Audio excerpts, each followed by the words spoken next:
দিত। সারাদিন মাঠে চড়ত এবং রাতের বেলা গরুটি এসে ওই ধনী ব্যক্তির বাড়িতে শুয়ে পড়ত। হঠাৎ একদিন ওই গরুটি নিখোঁজ হল।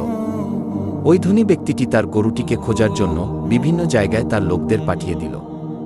বিভিন্ন জায়গায় অনেক খোঁজাখুঁজি করেও গরুটিকে যখন খুঁজে পেল না, তখন লোকগুলি ফিরে এলো।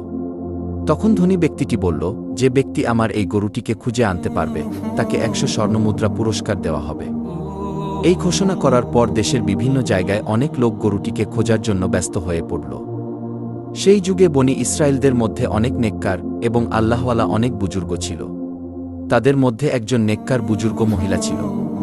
তিনি ছিলেন অত্যন্ত ধর্মপ্রাণ। দিনরাত আল্লাহর ইবাদতে মগ্ন থাকত।